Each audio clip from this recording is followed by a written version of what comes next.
Hey everybody, welcome here to Pop Culture Philosophers. I am Rockin Robbie Billups. Tonight, I should say, is the very first Frightfully Fearful Fridays. So, what's going to happen tonight is I'm doing a live movie commentary to one of my absolute favorite horror movies of all time, and that is Dracula from 1931. It is starring Bela Lugosi. It is directed by Tod Browning. It is one of my absolute favorite movies of all time, and what I'm doing is I'm going to watch it live and comment on it. Now, obviously, we cannot show the movie here on YouTube, right? But the idea is that you have a copy of it, or maybe you can find it somewhere on YouTube. I don't know. But anyway, you got a copy of Dracula. I'm going to let you know when I'm about to start, and I'm going to comment on it. And that's something that I plan on doing for a minute here. I'm very excited. I've always wanted to do live movie commentaries. If anybody is in the watching this live as I'm airing it, by the way, feel free to chat, jump in, and talk about the movie with us. So what I'm gonna do is this. I already got my movie set up on, I've gone through the title screen. I've gone through the little universal dun dun dun dun dun dun dun dun dun, all that stuff, right? So we're going to do a countdown to start the actual movie. You get what I'm saying? What's up, David Hatch? The true MVP. Oh yeah, of course there's going to be spoilers. So here in just a second, what I'm going to do is I'm going to start the movie. And like I said, I'm going to start it directly from the beginning, not with any of the, if you're watching it on a DVD or a Blu-ray or anything like that, it's not going to have any of the added stuff before it. We're going to start directly at the start of the movie, the title screen that says Dracula, and it brings us into Swan Lake by Tchaikovsky. And basically, this is like my favorite movie. I love the Universal monster stuff, and I love horror films. I love Halloween time, and it's close enough here on 9/20/2019. It's close enough to Halloween time for me to go ahead and do this. So we're going to go ahead and do it. So we're doing the countdown right now. Here it is. 10, 9. There you go. 3, 2, 1, and hit it. There you go. So the movie is playing. Right now I'm hearing dun, dun, dun, dun, dun, dun. That's right. So here it is, Dracula. Carl Laemmle presents Dracula by Bram Stoker from the play adapted by Hamilton Dean and John L. Balderston, a Tod Browning production, produced by Carl Laemmle Jr., and a bunch of other credits as well. I love these old Universal monster movies. They are some of my absolute favorites. I think they are so amazing. And Dracula is one of my favorites. And I love, first of all, let's talk about it. I love the start with Tchaikovsky's Swan Lake. And it's not necessarily what you would call a scary song. It doesn't sound scary, right? And there's the cast right there. It's not super scary sounding. But ever since I've seen this film, which is my whole life, I associate Swan Lake with spooky stuff. I absolutely do, and it adds this element to Tchaikovsky's work that really works for me. Dracula is my favorite book, first of all, by Bram Stoker. Bram Stoker, he wrote this book. It came out in 1897. This movie is way different because it is based on a play by Hamilton Dean. We'll be talking about that, of course. Right there, the woman talking is Carla Laemmle. That is like Carl Laemmle's granddaughter, grandniece, something like that. But she has the first speaking role in a supernatural talkie, because this was very on when they were still called talkies, right? So there wasn't the silent films. You know what I'm saying? Silent films. And Tod Browning, who directed this film, of course, came from silent film. He did work on London After Midnight, the Lost film starring Lon Chaney. He did work on Freaks, the band film that's very famous nowadays.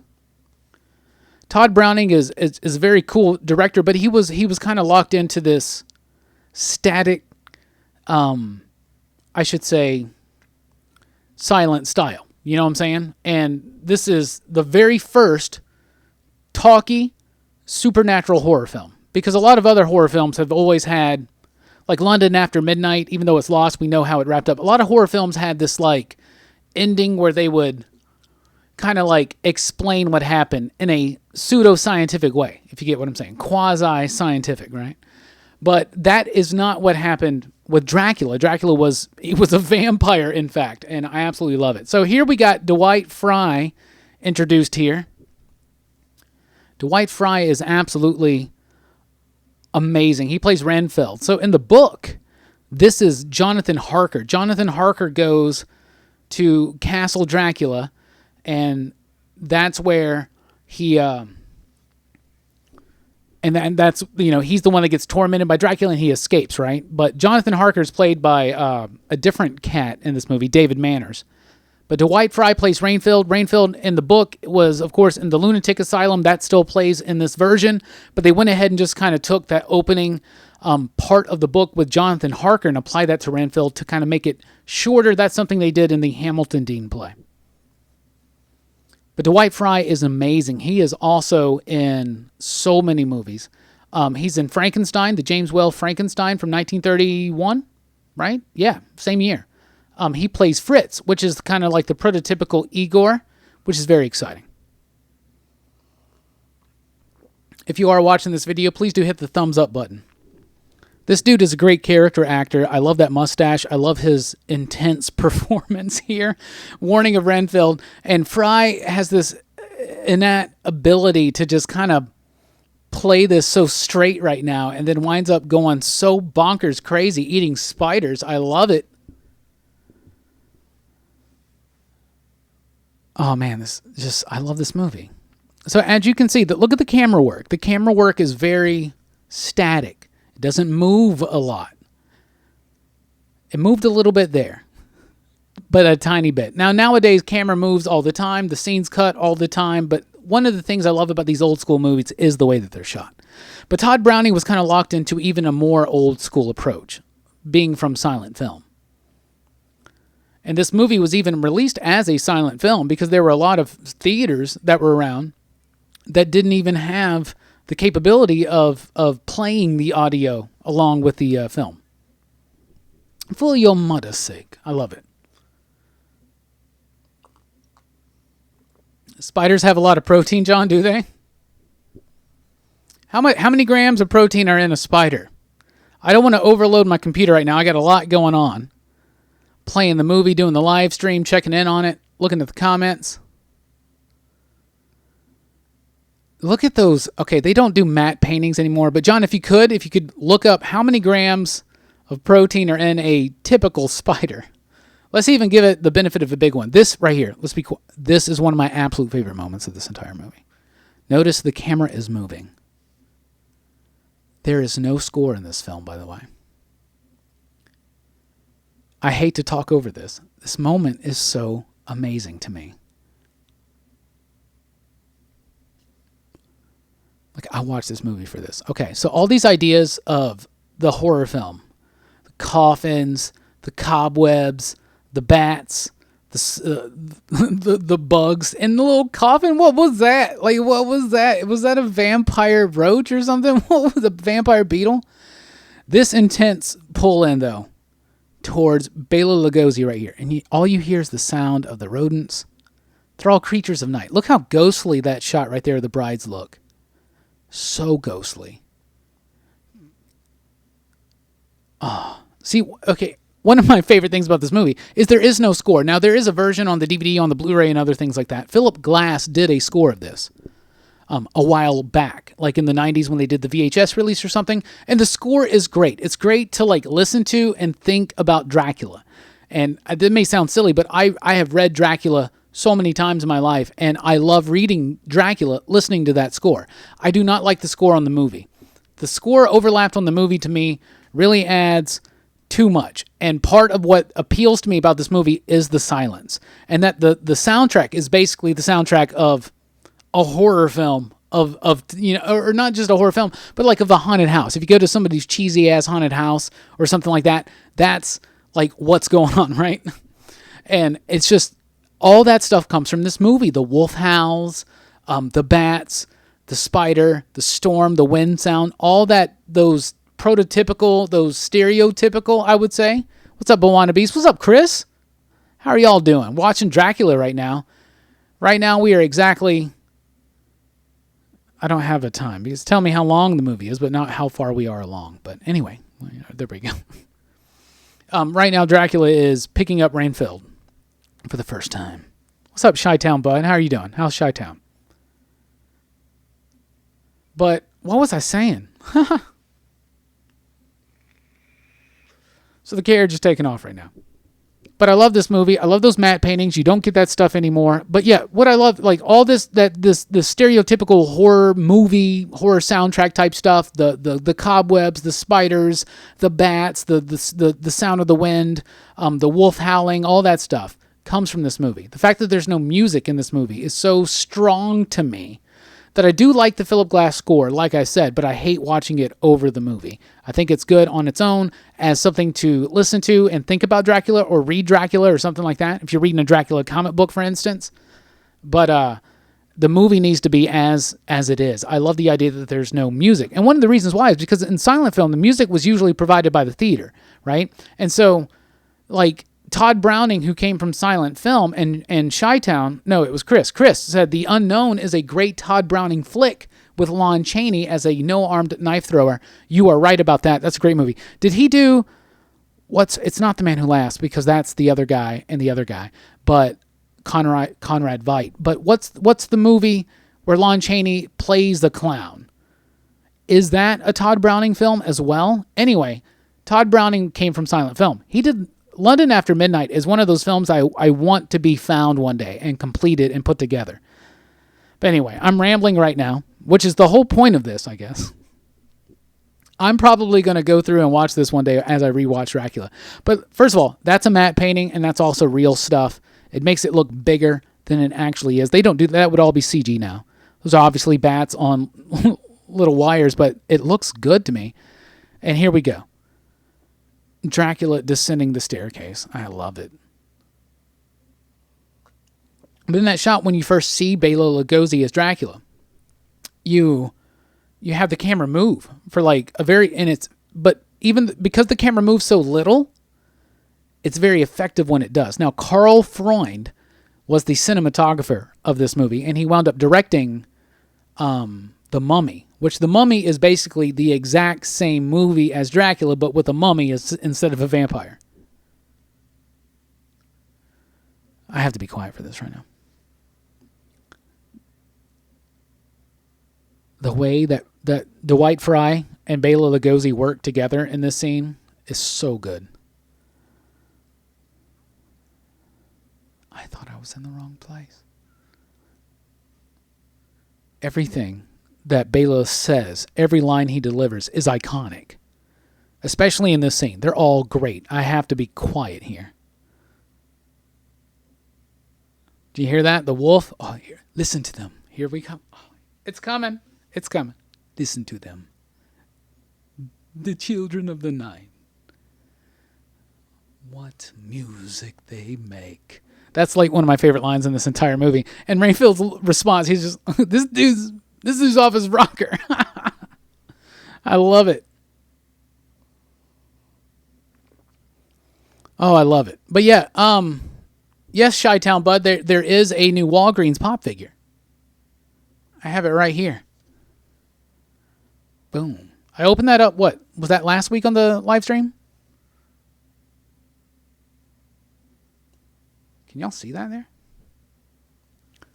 I don't know. But yeah, there it is. There's the old school Dracula pop.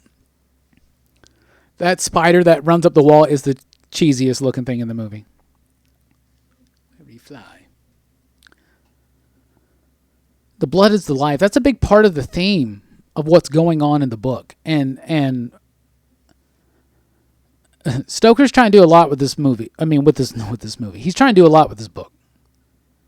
It's about fear and arousal and how they work together. Look at that room. Now, I'm guaranteeing you that the top part of that, I don't know for sure, but I think most likely the top part of that's probably like a matte painting or something. Or the backdrop is. It's the backdrop, right? No, you can see the line right there. that you might be hungry. Every line that he said, look how huge that fireplace is. That's like Citizen Kane level. Those don't look like real candles. Are those light bulbs?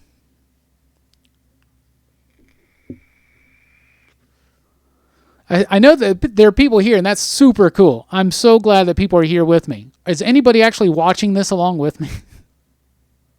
As we're doing this live. Obviously, after the fact, more people can do it. Look, like the camera moves there. Like, people do criticize this film for not having a lot of camera movement, but I believe that it does have camera movement, and it's early in a talkie film. And no, the camera doesn't move a lot, but it does move. And when it does move, it's like very effective. I love the idea of Dracula kind of like having to figure out like what his guest would like. He's got some grapes there, what looks like a big loaf of bread, something in a dish, probably paprika chicken, if you know anything about the book. Excellent, Mr. Rainfield. Excellent. Well, David, if you need to, I'll let you borrow my DVD or Blu-ray, and you can rewatch along again.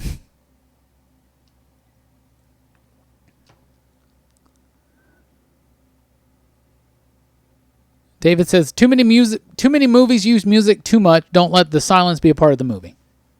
I agree. But it's got to be effective when it's used. Like, could this movie have been made better with a soundtrack, with a score? I don't think so. I think it would actually kind of not be a good movie that way. When I watch it with a Philip Glass score, it doesn't work. And Philip Glass knows what he's doing. To take us to England. So Bela Lugosi played this role on the stage and wound up having to audition for the part, but he did eventually get the part. It's said that at this point he learned all of his line phonetically. That's not true. He had already learned English at this point, but when he first started stage acting, he did learn most of his lines phonetically because he's from Hungary. Look at that, the way the camera moves there. Now, a lot of people say Karl Freund is the reason why the camera moves at all in this film. And if you watch something like The Mummy, which is directed by Karl Freund, it is a lot more expressionistic in its filmmaking. Of course, he came from that German expressionist movement. That's a bit cheesy, the way Bela just goes. But Rainfield's so stupid, he just thinks he's scared of blood. How ironic. Very famous shot right there.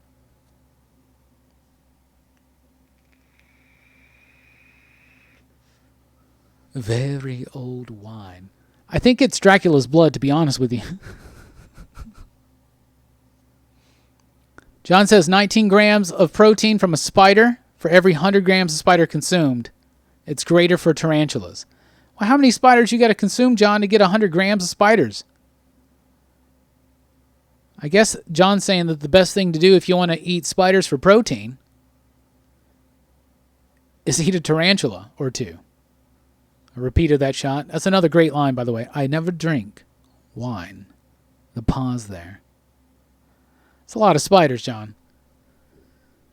That's a lot of spiders. I don't think it's a good trade-off. See, look at the camera move there and how effective that is. At this point, Rainfield is just completely wigged out by this dude, and I love it. And it feels like right now, Dracula, the jig is not up. He does not understand that Rainfield is worried. But then again, maybe he knows, but he doesn't care. You know what I'm saying? You know, the way movies were filmed back then in black and white. Look at that. Like, look how ghostly the brides look. That is so creepy. And if this was made today, right now, you'd be hearing... But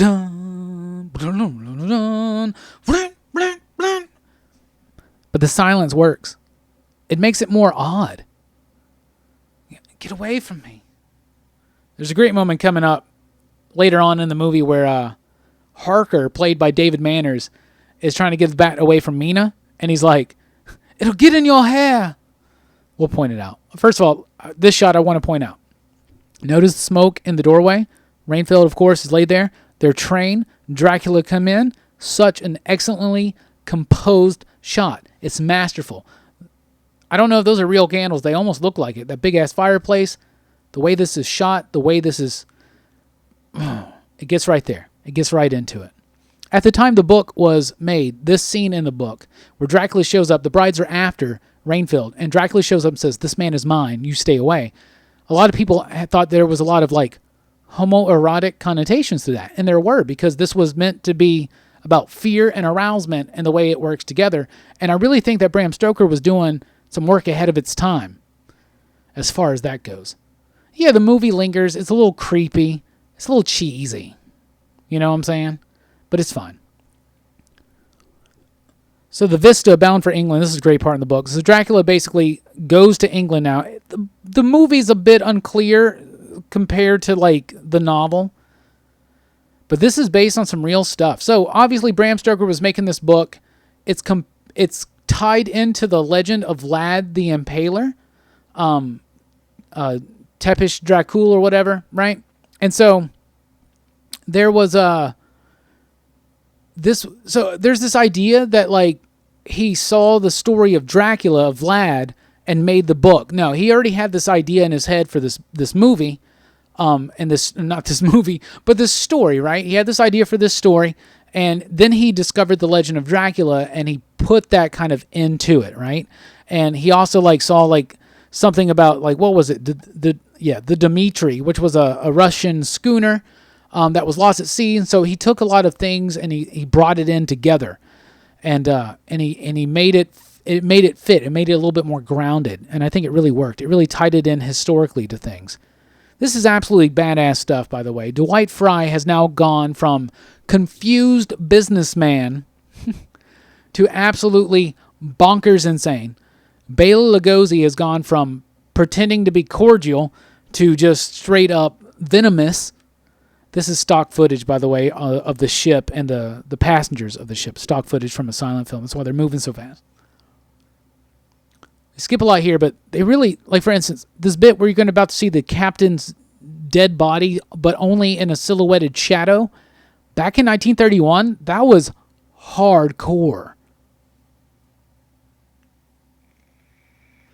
A horrible tragedy. Now, look at Dwight Fry right here as Renfield. Absolutely nuts. A completely different character. Don't drink the wine.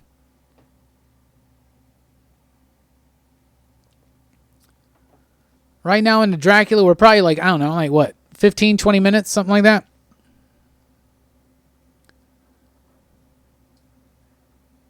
We are 20 minutes and 30 seconds into Dracula right now.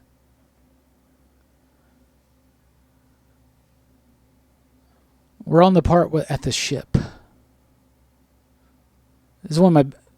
Right there. It's a great shot. Dwight Fry is Renfield. Bonkers. Nutso. And it gets worse. Why, he's mad, I tell you. How's Last Blood? I haven't seen it yet. We're waiting on it. We're going to do a big Rambo video at the beginning of next year. All 5 movies. I'm hearing negative things about it.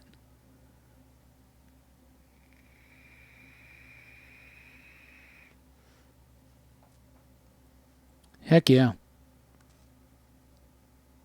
So this movie was, of course, based on the book by Bram Stoker, but Carl Laemmle was the founder of Universal Pictures. He did not like doing horror films or anything like that, even though his most successful movies were Hunchback of Notre Dame and Phantom of the Opera. Lon Chaney, kind of horror films, not really.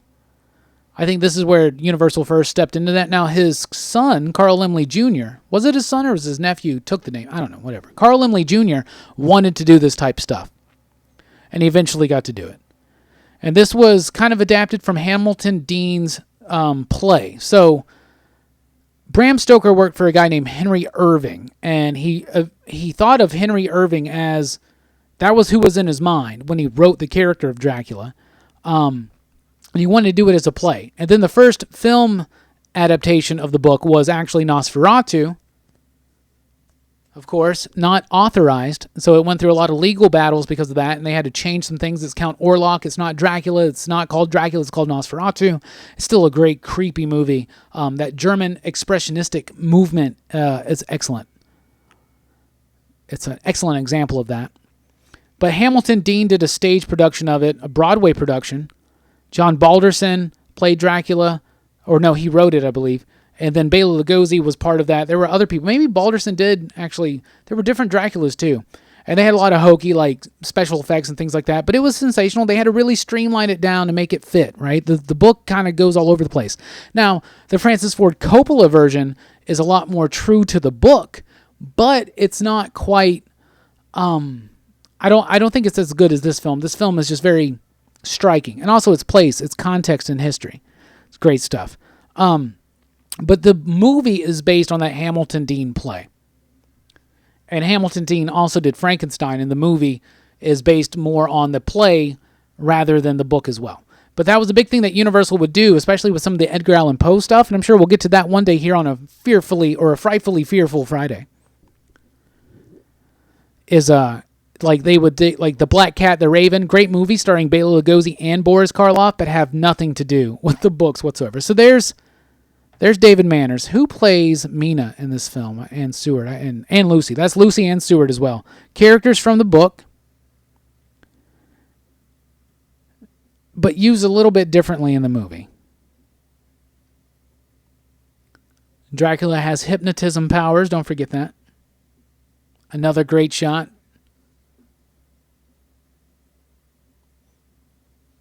I'm going to look up the Dracula cast, because is it Helen Chandler? I should have already had this down.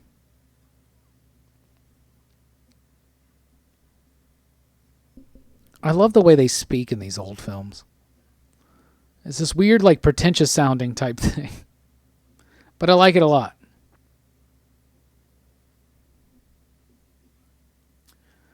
So they really do start changing a lot from the book here. There's no Arthur, for instance. There are other characters missing. They really, like I said, they combined the Jonathan Harker and Rainfield together, and then let Jonathan Harker be more of just the hero.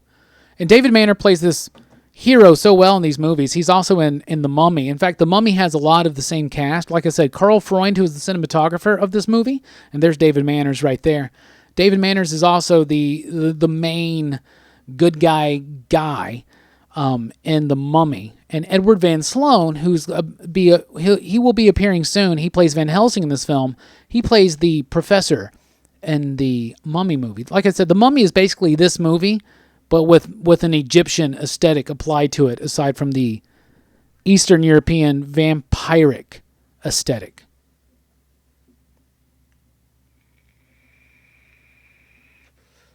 So, of course, in the book, Lucy has this obsession with Dracula. Dracula has this obsession from her. He slowly feeds from her for a while. They go through this big ordeal trying to save her. She eventually dies. Her lover, Arthur, has to cut her head off. There's these three dudes. Quinn. Is Quinn the other guy? Who is the other guy? He's the American. Quint? Anyway. The way they laugh, that's so funny. Y'all, it's about to get crazy and strange around here. By the way, happy Halloween season, everybody. What are you going to be for Halloween this year? That's such a great line.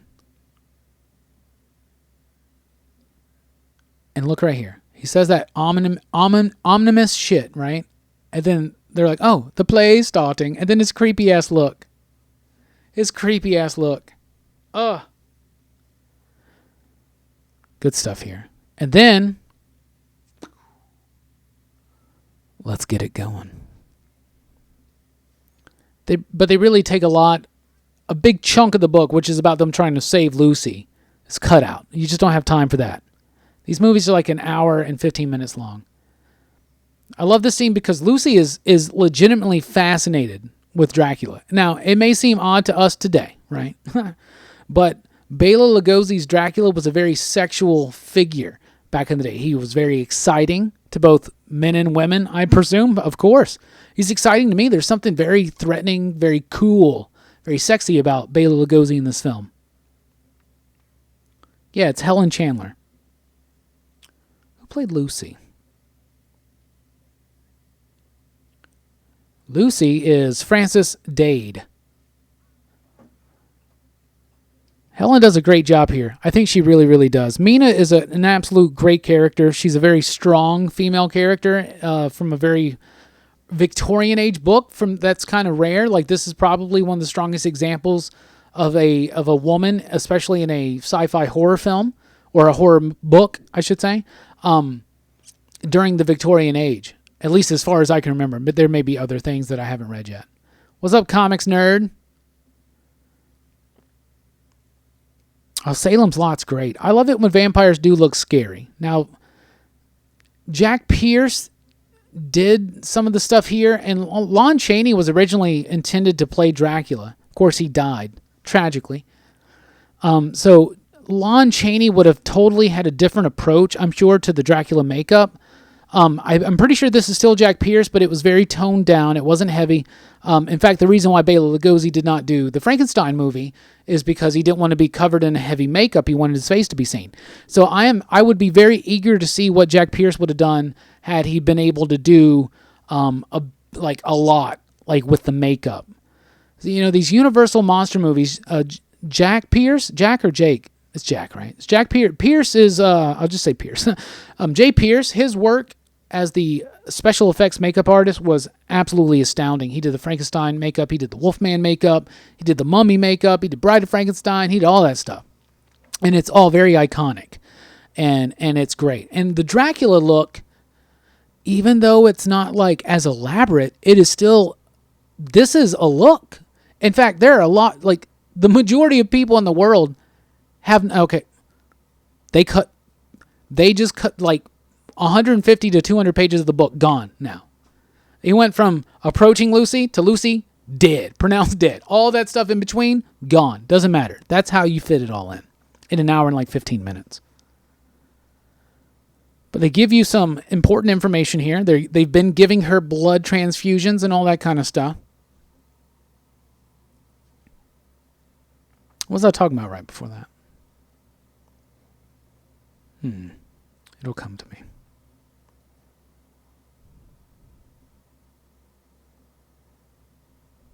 The same two monks.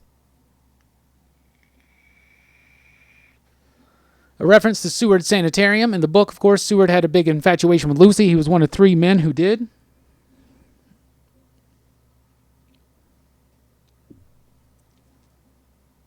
I just scratched on my leg and now it's bleeding. That's Rainfield, by the way. It's a big deal in the book that Rainfield's building and trying to consume life. The blood is the life, is what Dracula tells him. It's a spider. The spider's got 1 gram of protein. A half a gram of protein. I got blood all over my fingers because I just scratched something on my... It was like a bug bite I had. I just scratched it. It's all right. But in the book, the idea is that Rainfield is building up lives. It starts with flies, then spiders. He wants to get mice. He wants to get a cat. He wants to eat them. What's up, Tony? How are you doing?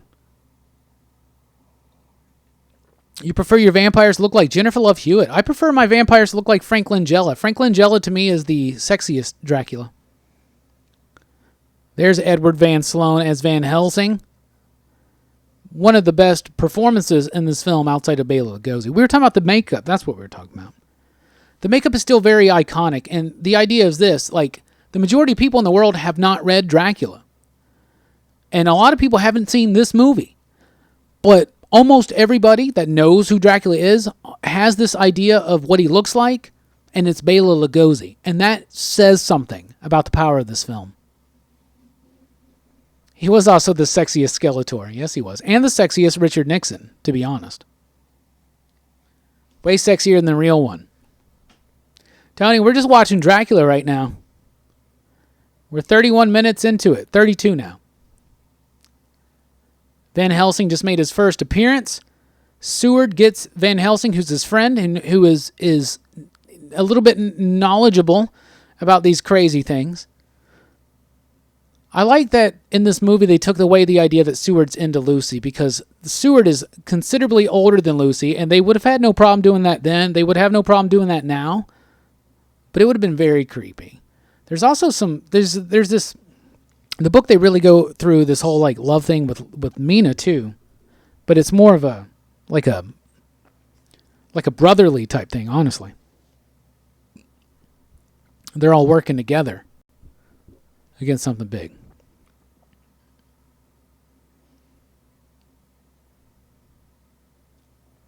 Okay, so can I just go ahead and say something? I think what Van Helsing said right there is very, I keep looking at my leg because I'm like, I'm bleeding.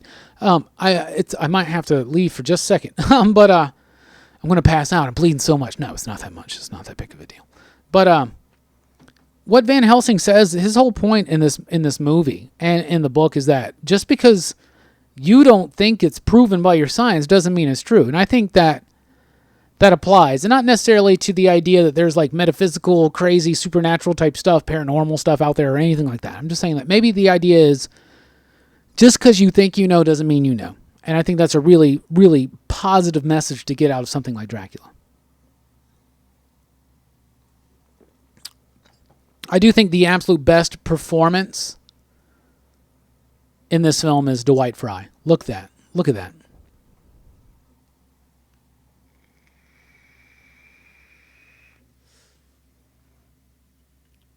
He goes through such confliction. Is that a word? He's so conflicted in this movie. He knows Dracula's plans and he wants to stop it, but he can't stop it. It's like addictive behavior.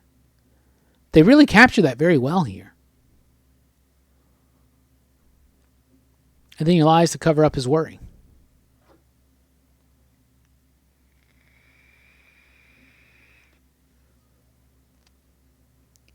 And the sun goes down. See, Rainville's not a vampire. He's what we would call a familiar, I guess.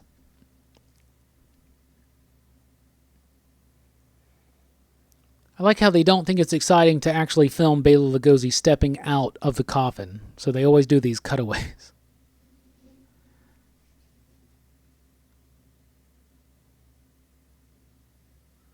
Because it's silent, it's much more effective. I love how nonchalant everybody else is. Van Helsing is serious as hell. That sounded like a wolf. Seward's like, yes, you're quite right. It sure did. It sure did. That would be ironic, David. It looked like it stopped bleeding. I might have known. This movie's really cemented by three excellent performances: Edward Van Sloan, Bela Lugosi, and Dwight Frye. Van Helsing, Dracula, and Rainfield, respectively. You know too much to live, Van Helsing. Now, Rainfield. It's Wolfsbane. They use Wolfsbane as part of the little poem or whatever in Wolfman.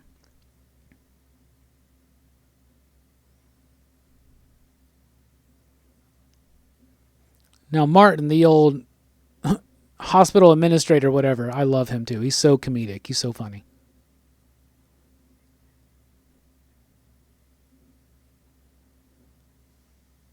A lot of exposition comes from Van Helsing, but the way Van Sloan delivers it is so perfected. So perfect.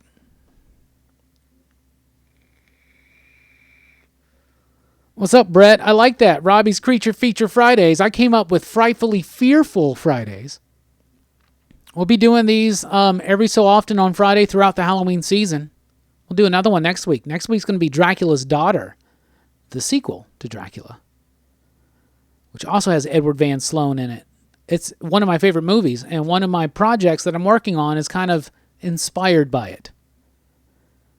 Any moment that you see Bela Lugosi just standing there, looking, staring intently, is one of my favorite moments ever. Now, so you watch that, you see how he just has like a highlight of light on his eye.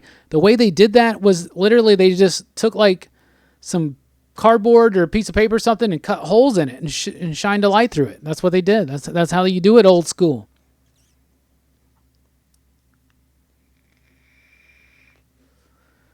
He's given everything he's got, Dwight Fry here. So now Lucy's been consumed, and we get that little tiny bit about the Lady in White, because Lucy does come back as a vampire, and in the book they go through this big thing where they have to find her and decapitate her.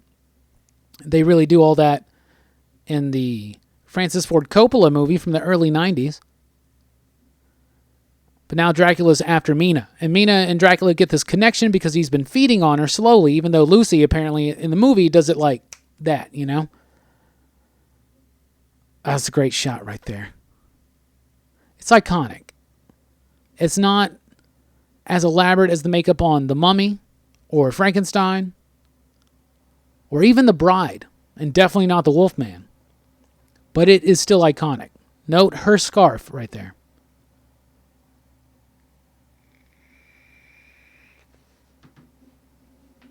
I love these damn Universal monster movies. Brett says, growing up on Channel 32 Chicago, I looked forward to Saturday afternoons for creature features. They played all of these old great classics. That's awesome. I remember one year in particular. It's like in middle school. The Sci-Fi Channel did them. And all throughout October, they had a vampire week or a Dracula week. And they played like Dracula, Dracula's Daughter, Son of Dracula, House of Dracula, and Brides of Dracula from the Hammer films. Then they had a Wolfman week, they had a Frankenstein week, they had a Mummy week. And they played all these old classic movies. And that was the first time I watched more of these outside of just the initial ones. Because I used to check out the VHSs of these all the time at the library. And whenever they came on TV, I would watch them. As long as I can remember, comic books and Universal Monsters have been in my life.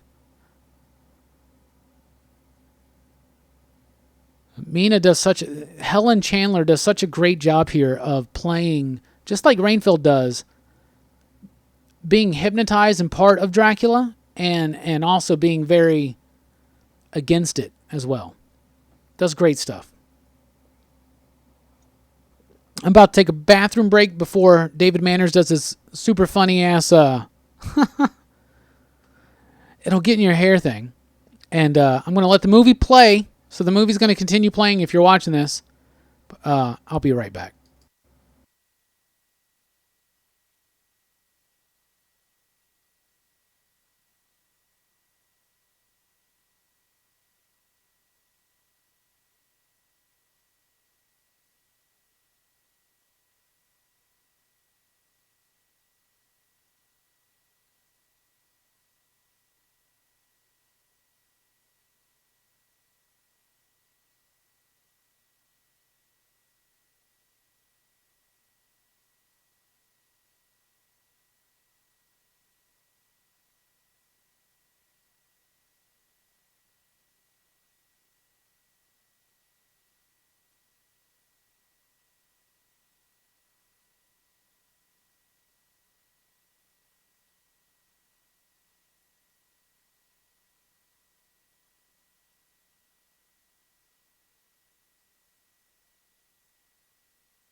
And we're back. So now Dracula's involved. He has his first meeting with Van Helsing, a very intense part of this movie, which I absolutely adore.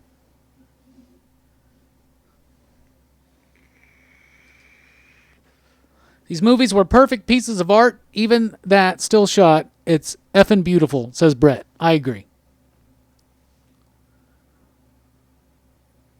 Some rather grim tales. I can imagine. David Manners is very intense. He does this job very well. He does it also very well in The Mummy and The Black Cat. They notice Dracula has no reflection in the mirror. Of course, that's part of the lore.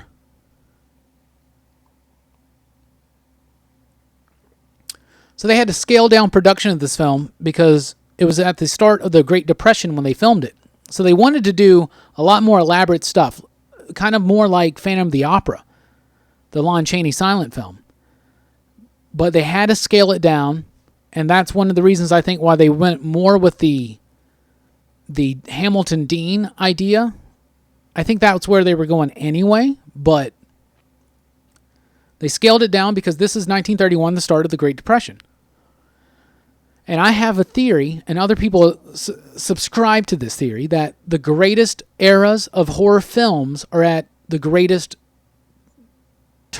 moments of turmoil nationally, right? The Great Depression led to this. The Vietnam War, the Civil Rights Movement, it led into another horror renaissance, right? In the late 70s, okay? Or in the 70s, right?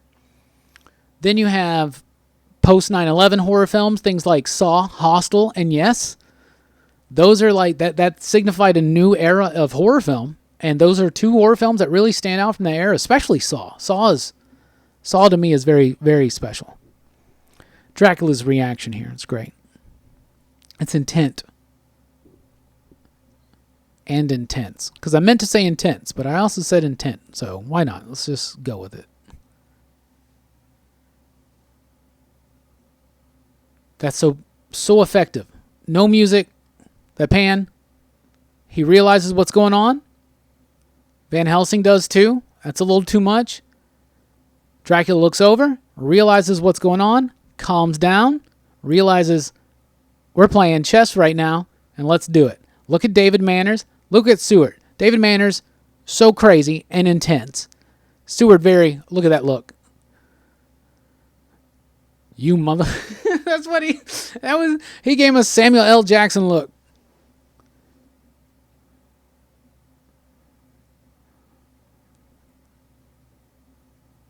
You're a wise man, Van Helsing. Fantastic. What's on earth caused that? We're 44 and a half minutes into the film right now. We got about 30 minutes left.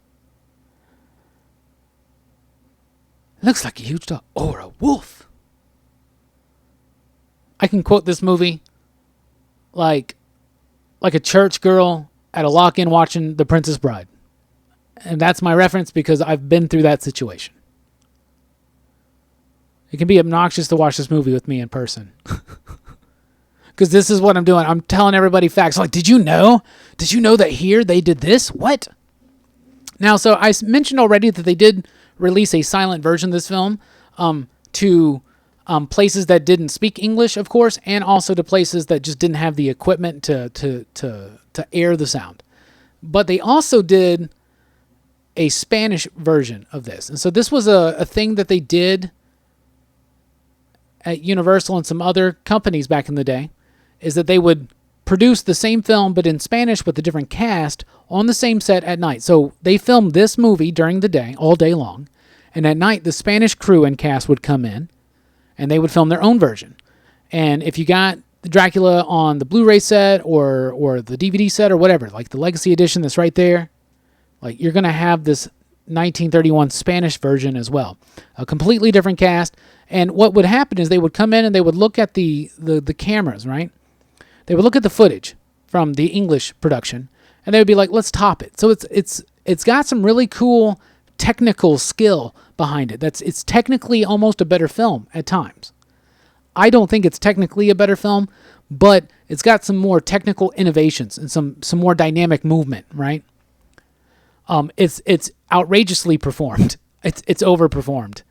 If you think that this movie is overperformed, as I do, the Spanish film is really fun. But it's definitely essential if you are a Dracula Universal monster fan like I am.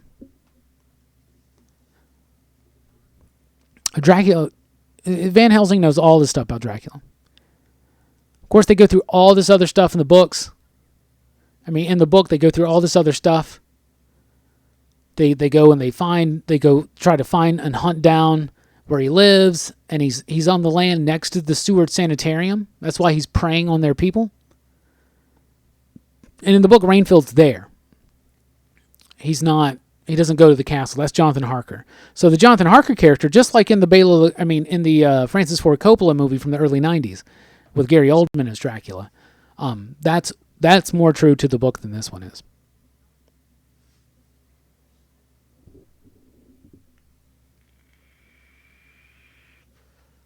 Those legacy collections are great because they have all the other movies. Like if you have the Dracula Legacy Collection, you'll be able to watch along next week as we talk about and watch Dracula's Daughter, which is severely underrated. I think it's one of the best Universal monster films. It's a great scene. I'm loyal to you. The bats look cheesy, of course, but whatever. It doesn't look as bad as a CG bat would look today, to be honest with you. In my opinion, a CG bat would look worse. I never even heard the name. That's that dichotomy, that polarity that we're getting out of Mina, out of Rainfield. It's so perfect. Heck yeah, man. Walgreens has some really nice exclusives. I'm lucky enough. I got, of course, that Dracula. I got the Frankenstein with the flower, and I've got the Invisible Man. But I don't have the Invisible Man, which is the Chase.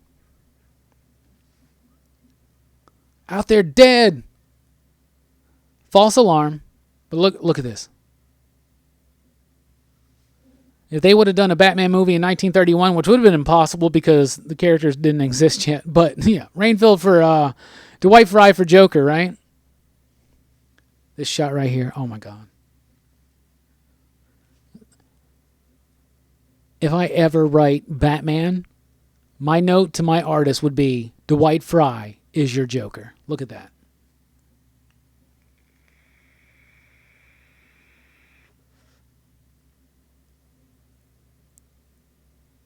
Oh.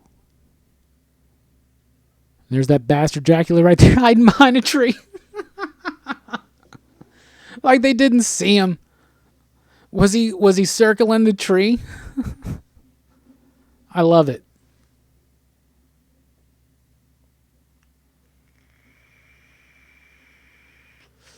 Oh, this is the Lucy bit, isn't it? Lucy becomes the lady in white. Yeah, there she is right there. Creepy. Look at this. This is so creepy. She feeds on babies. It's terrible. So in the book, there's this big long thing where they have to go and find her, stop her, kill her, cut off her head. It's a horrifying scene. They do that scene in the Coppola film.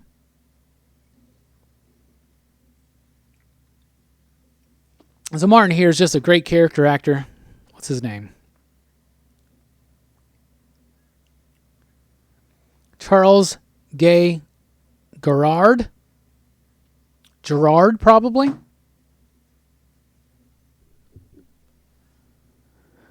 I just got the Invisible Man pop. My homie Mike, the voice Matthews, who just came in second place, I believe, in the pepper eating challenge tonight. Tomorrow we're both eating Carolina Reaper. That's going to be exciting. Don't worry, we're filming it. It's going to be a video. But I just got I just got that this year. He put the word out that I was looking for it, and he hooked me up. It was great. It's a great dude. Mike is. It's on a lot of the podcasts too. He's the guy I started podcasting with.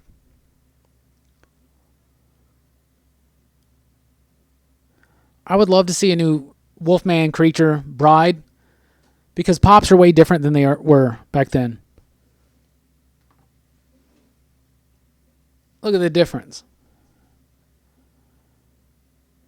You know, all the pops looked like this back in the day. They just kind of had this static looking body.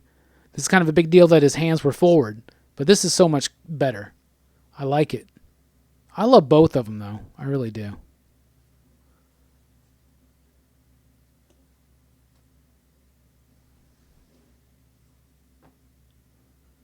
I just got this cat pumpkin today. What do y'all think about it?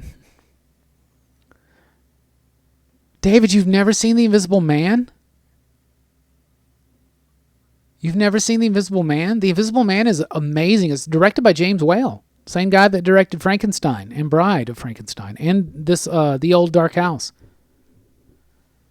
It's one of my favorites. You got to watch it. The Invisible Man's great.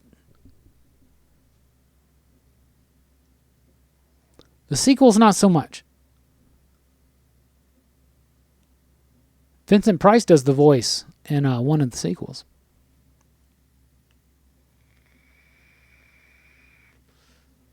So right now you're getting that dichotomy. Oh, I get it, David. You're funny. You're funny. I saw him at the end. He was Claude Rains. That dichotomy you're getting from Mina right now is great. Well, no, David, I really thought that you meant that you hadn't seen The Invisible Man. Of course you have. But that's funny. Do you remember the Ed Begley Jr., Son of the Invisible Man skit or whatever in that movie? That's so funny. It's one of those things I always let people watch. David Manners doesn't care what he thinks Van Helsing's a kook, and I love it.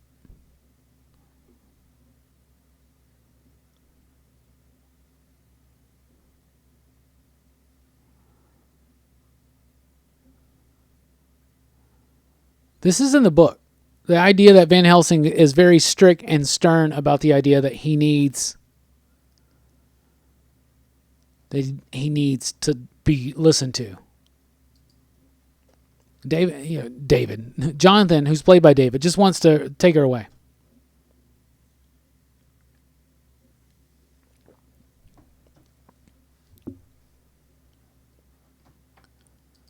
Yeah, I want to see a redo of the monster cereal pops too.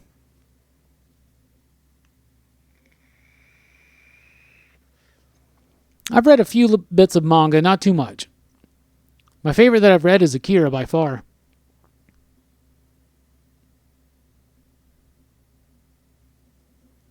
Sun setting.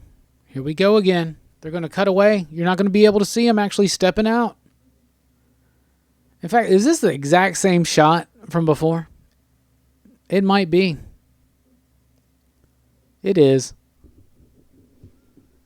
Maybe it's a little bit different. Maybe this is the second take. There's like, let's just use both takes. What's up, Ed? Thank you very much. Thank you very much. Glad you're liking Straight. It's a good comic. So this part of the movie is basically just a big exposition dump, and it's Van Helsing letting us know what's going on, and of course letting the characters know. Now, High Pants Jonathan Harker there is having enough of it. The idea of the vampire was still new to people. A lot of people didn't know. This scared the hell out of people back in 1931, as odd as it seems. But I still think it's very atmospheric and very, very heavy on that atmosphere, and I love it because of that.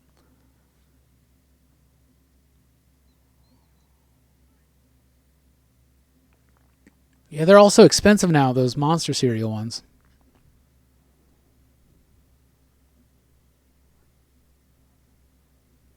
I may have to check them out sometime, Ninja Stalker. Thank you. Look at that. Mantle. That's elaborate. Another great Dwight Fry character moment.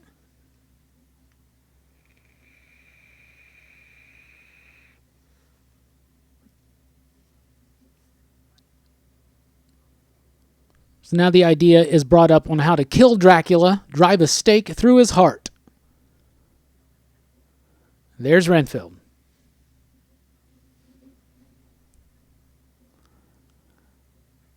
This guy should have played Joker back in the day. I'm not even kidding. Someone should totally channel Dwight Fry's Renfield to do a Dracula. I mean, a Joker.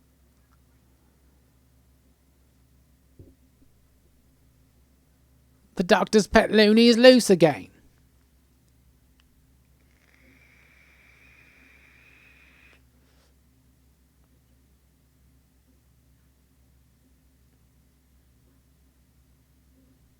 I'm just fascinated every time he speaks.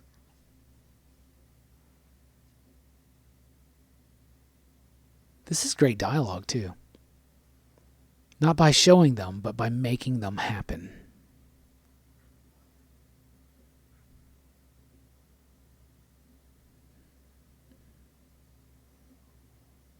And once again, notice, no music. No music in this film.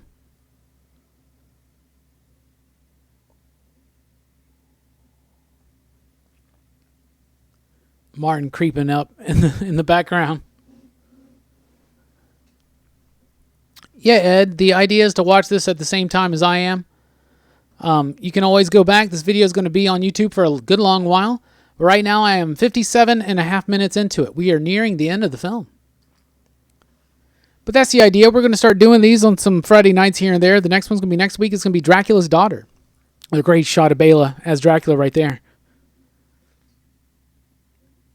You know, Bela Lugosi played another Dracula-type character in Return of the Vampire, which is a really interesting movie. His Rainfield-type character in that one is a werewolf. It's interesting. It's not the best movie, but it's pretty cool. What's up, Icy Cold Milk? How are you doing? Hope you're doing well. Martin has some of my favorite delivery in this movie. Oh, no problem, Ed. If you've never seen Dracula's Daughter, we're doing that next week, and you can get it on the Dracula Legacy DVD set. I know that my local Walmart has had it on sale. And I'm sure you can just find it somewhere here on YouTube as well.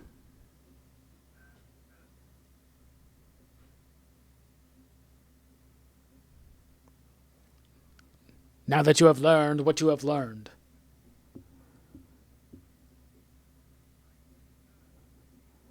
This is an intense scene. This may be an old school movie.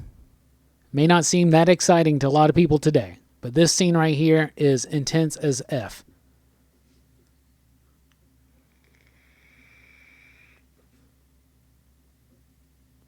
So I just got to watch it. They're about to have this mental showdown of willpower, and it's so awesome.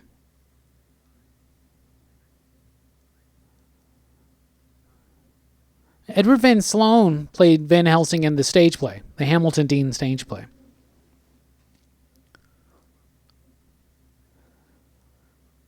And at the end of this movie, they did this little like after thing where Edward Van Sloan came out and he was like, now that you've seen this movie and you've seen these tales, and if you're scared, if you're worried, and you're at home and you feel scared and frightful, remember, there are such things, which I think is amazing.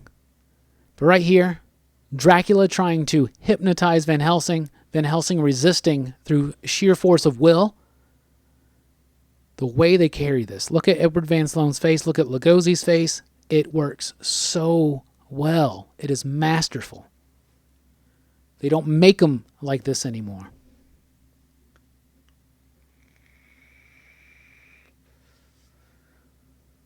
We're still early in film. They're still in the idea that we're just doing a stage play and we're just happening to film it. It is about the performance. That's not so much about how movies are about anymore. Horror films are not about performance anymore, and they should be. Performance is what makes these Universal monster movies so classic, so timeless, still effective.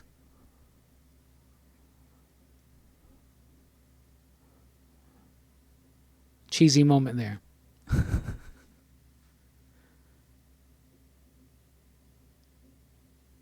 But the performances can carry weak camera work at times.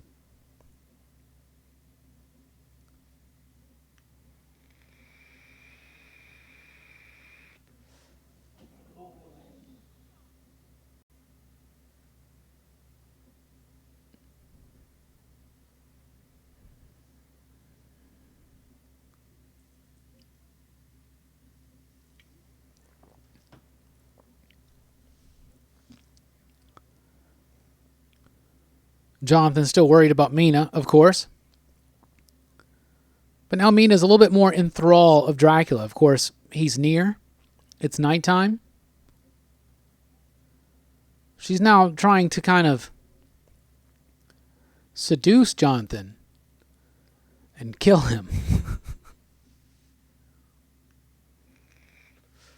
He's just so happy. Like a changed girl.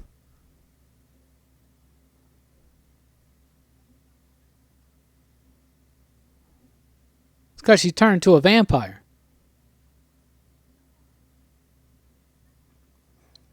Now in the book, they have this whole thing where they use Mina's psychic connection to Dracula to chase him across country as he's going back home to Transylvania or whatever, Romania.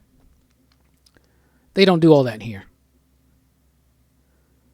They just track him down to where he's going. This movie's almost over. They really wrap up quickly. The third acts in these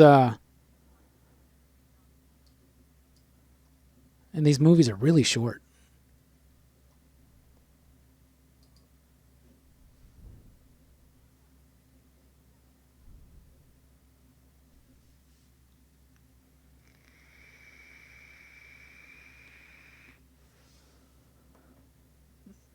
So Van Helsing's like, what's going on?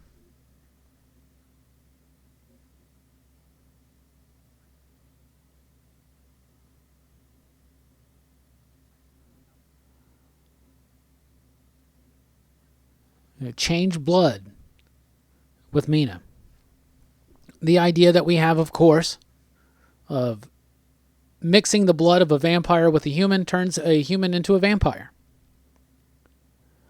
The bat scene's finally about to happen. It's one of my favorite. David Manners is so funny. He cracks me up. There it is. The bat shows up. And he's just like, get away. It's going to get in your hair. But he is completely oblivious to the idea that that's Dracula. She's talking to him. Man, that's a big bat. You will what? He just figured out what's going on. What? You will what?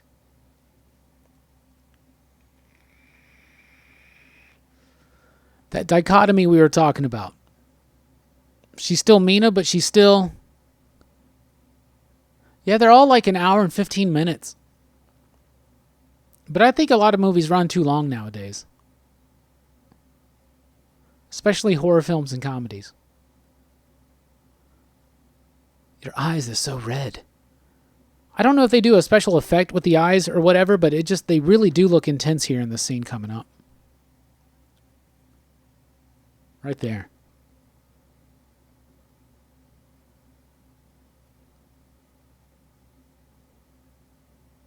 Like, I don't know if they have her in contacts or something, but they look unnatural. It's crazy looking. That just may be her eyes. Mina, stop. No. I love Seward's reaction. No, Mina, no. Now, they make Mina Seward's daughter in this film, right? That's not in the book whatsoever. Seward's just a dude whose sanitarium is next door to where Dracula takes residence and infatuated with Lucy, Mina's best friend.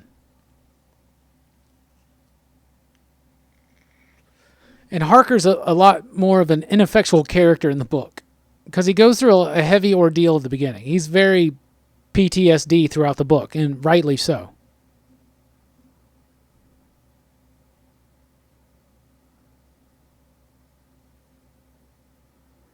See, now they've broken through it again. Now they're getting the idea. Harker's about to start being a little bit more convinced of what's going on.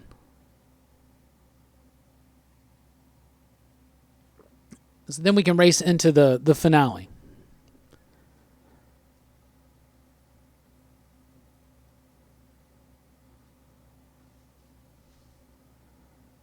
I love this bit. No, sir. They're all crazy.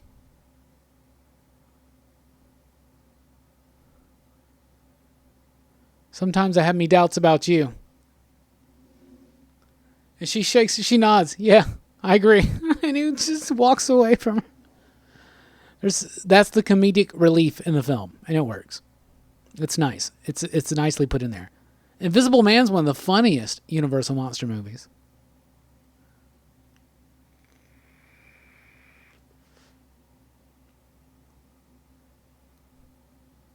Another Dracula attack. Bela just looks so good just standing there staring at someone.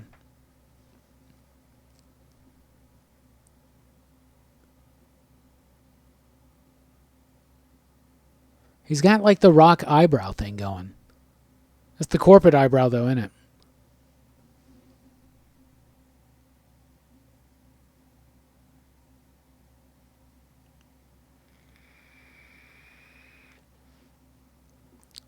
Pull down the wolfbane. That's something from the book. He hypnotically suggests to one of the nurse to get rid of the wolfsbane and garlic and stuff that's around the window. They don't use garlic in the movie, though, do they? They just use the wolfsbane. When did they start adding the garlic idea in? I wonder if that's universal or if it comes after. It's in the book, though, right? I think garlic's in the book. Which I think a lot of the vampire lore comes from the Dracula book. Another great scene. Another great, just the way it's shot. The stark contrast between the blacks and the whites and the grays. The slow creep over. Very suggestive. The silence. The idea that all you're hearing is the hissing of the audio track. It actually adds so much atmosphere to this movie to me. So now he's kidnapped Mina. He's taken her. She's under his spell, 100%. They're about to go to his castle.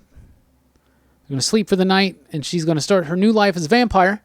But of course, Van Helsing and Harker are going to follow him and stop it. And Rainfield's involved as well. This badass staircase, by the way.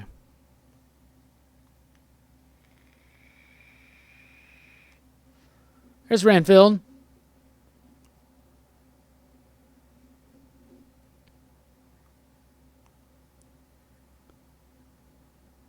He's about to get got. Spoilers.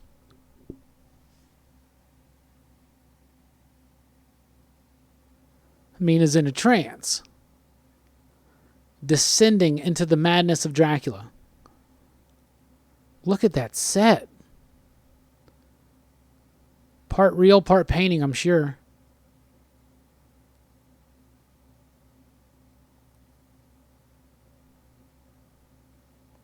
Mina! Mina!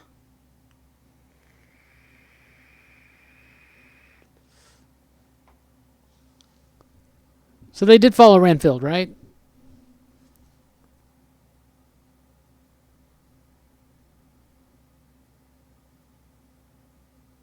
I like that there's this little window out there.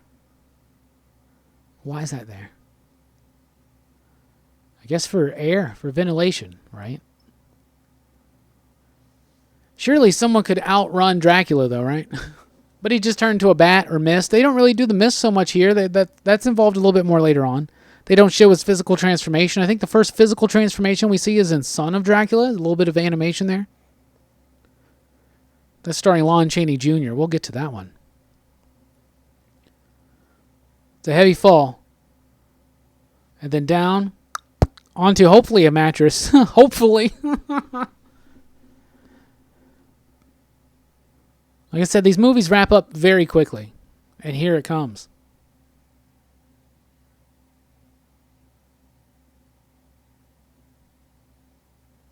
Some great sets there. They cared about the height of the sets. Look how big it looks. Look how open and expansive.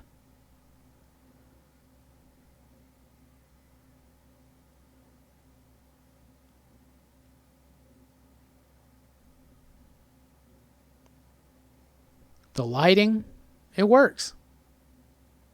The depth of the set, you can see so far back.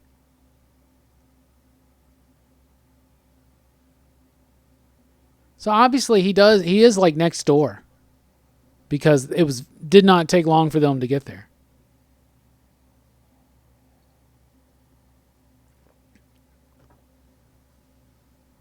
Mina's not going to be turned just yet. But there's Dracula. I like how he stays asleep. He's not going to try to fight or nothing. You know, you're underground. Sun ain't going to hit you. He could have put up a fight. But in the book, what they do is they chase him down. These people that like are villagers that live around him are like helping him like they're carting his casket with his body in it, and it's during the day or something, and the sun's about to set, and so they're like, oh, we better get to him, and they race, they stop him right before they get to the castle, and they find him, and they kill the dudes that are helping him, and then they stake him, and he's dead. So they kind of do a similar thing here, but just a little bit more confined. No cross-country trek here. Cross-continent trek here. Van Helsing completely unprepared. He knows he needs a stake, but he doesn't bring one. He just uses Dracula's own coffin. How cold.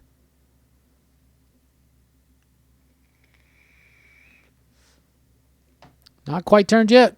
She's good. She's not here.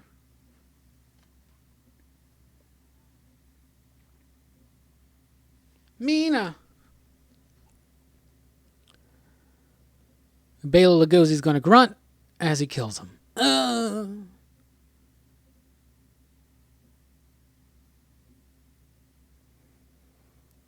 There's Mina. And as soon as Dracula dies, spell's lifted. There you go.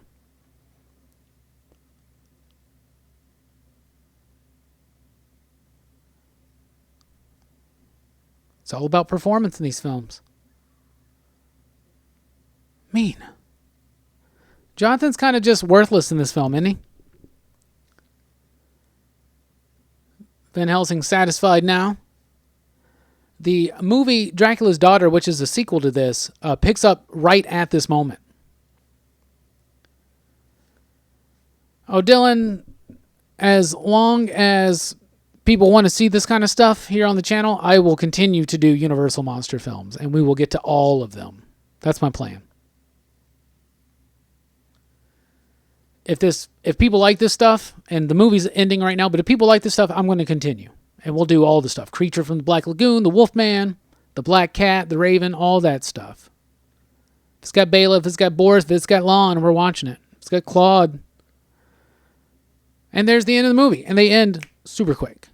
So, thank you so much, everybody, for joining me here for Dracula. I had a lot of fun chatting with y'all, watching this movie, talking about it. Very excited. I'm here for a Frightfully Fearful Friday. This was our first one, and I think we had a lot of fun. So be aware that next Friday night at 8 p.m., we are doing Dracula's Daughter, which is the sequel to this film. This year for Horror Fest for Halloween time, we're focusing in on Dracula/vampire movies. We're going to be doing Dracula's Daughter. We're going to be doing Son of Dracula with Lon Chaney Jr. We're going to be doing House of Dracula. And we are going to be doing The Lost Boys and Near Dark. We'll definitely be doing Abbott and Costello stuff. Abbott and Costello Meet the Mummy. Abbott and Costello Meet the Invisible Man. And Abbott and Costello Meet Frankenstein is one of my favorite Universal Monster movies. But anyway, we're about to rock out for right now. I really do appreciate everybody checking out the video. I hope you join us again for another Frightfully Fearful Fridays. Anyway, we've been talking about Dracula, and I got to say thank you to everybody on our Patreon page, patreon.com/PCP, all that jazz and more. I'm on Twitter at @Rockin Robbie, and of course you can check out the podcast more at popculturephilosophers.com. I've been Rockin Robbie Billups, here for Pop Culture Philosophers on behalf of everybody here and on behalf of Dracula and all that stuff. I really do appreciate it. We thank you so much, and we're dipping out. Have a good one.